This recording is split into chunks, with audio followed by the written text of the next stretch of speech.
Chris. How y'all guys doing out there and gals? Hey look, today I want to show you some of the modifications that I made to my kayak. I had my kayak for about 6 years now, and several modifications that I've made that I'm well pleased with, and I'd just like to share it with you guys. First thing I'm going to do is give you an overview, a walkthrough first, and then we'll kind of look at some of the things, how it works. Hope you guys enjoy it. Let's get started on that. Okay, just starting this walkthrough right now. Just kind of want to walk through and let you see what we got here. Again, I had this kayak for about 6 years now. And you can see here that I made several modifications to it.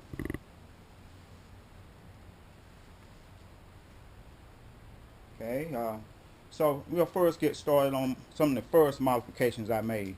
One thing I made, I noticed that I was getting some water coming through in my hatch. So what I did is right here up under the O-ring here, I put a piece of Gorilla Tape here.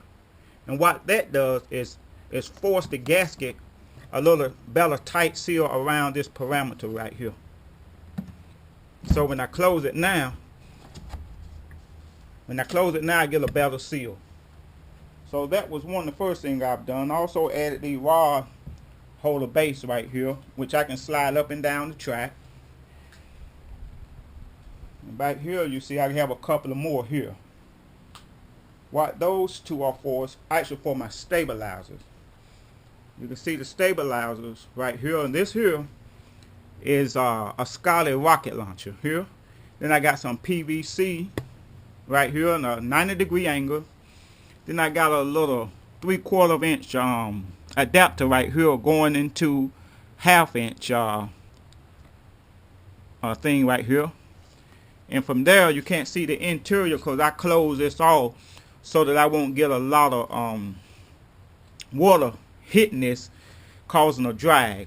But anyway, it's a T in here that holds another 1/2 inch on either side. So that was a pretty cool modification that has really given me security on the water, because it keeps me from tilting over and actually falling in the water.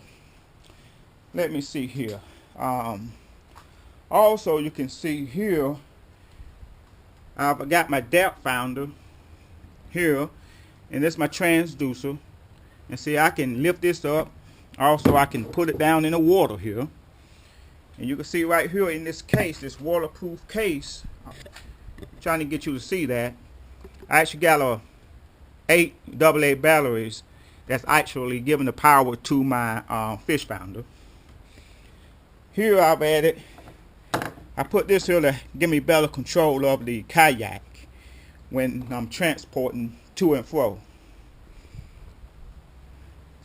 Also, let me see. Yeah, and I think the final thing is I want to show you guys which is one of my biggest projects. It was very challenging, but it was worth it in the end. Is that my Pellet Drive. Now, I must say this is not my original concept, but I modified it to fit my kayak. And as you can see, this is a long rod here that goes back to my propeller. And so what happens is, first let me give credit to a guy named Matt, which live in the state of way over the state of Washington, that has very instrumental in giving me the knowledge that I needed to put this together. Without him, his invaluable knowledge, I don't think I could have put this together. But anyway, I shout out to a guy on my job, Jay, that has done some of the tooling for me with the shaft. So shout out to him. But anyway, how this works is, and it's self-explanatory. As I turn this with my feet, it'll cause the gears in this gearbox here to turn, which allows the actual rod to turn, which in return cause my propeller to turn. So I had to come up with all this here to make it work. All this here I had to put together. The most difficult thing was finding a way to secure it to the kayak. So some of my attachments that I've used that was already there. So you can see as I put pressure on it, it's very secure, which is what you need. And I put these two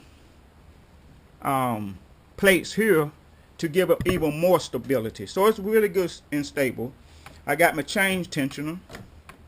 You can see, and then this right here on the other side, that's actually that's a grease box here that allows it to turn, also works with it. But anyway, I'll show you guys how it works, and hope you can see in the back. As I turn this here, you see the propeller turns in the back there. And the faster I turn, the faster that propeller turns. You see that? See? Faster I turn, the faster it turns. So I can go in reverse, forward, reverse. So also, I can also lift it out the water here. Let me show you that. See, if I want to lift it out the water, let me first get it whereas, let me get it level like that so I won't mess my tip up. So what I do here, see, slide it up, let it down, up and down. So that's how that works. So again, to make all this work, you got to have a gearbox. I got a 1-to-1 ratio gearbox here. But anyway, guys, that's an overview. Stabilizer. This is ingenuity. It took a lot of work, a lot of thinking to make this happen. Well, last but not least, let me show you how my rudder works. So I may change the way I do this, but it works for now. So this here, if I want to turn right, I pull on this, turn left. You can see how it's actually turning my rudder back there. And I got a bungee cord right here on either side. So if I want to lift it, I pull on this. So that lifts it. And that puts it down. So there you have it, guys. Hope you enjoy an overview of my setup. And by the way, this is a Wilderness Tarpon 100. It's about 10.5 feet. Just right for me. I don't particularly like a really long kayak. I don't want it to be too heavy, you know, having to handle it myself. But anyway, I can lift this out the water at any time. So there you have it, guys. Hope you enjoy this overview of the modification that I made to my kayak. You have a great day.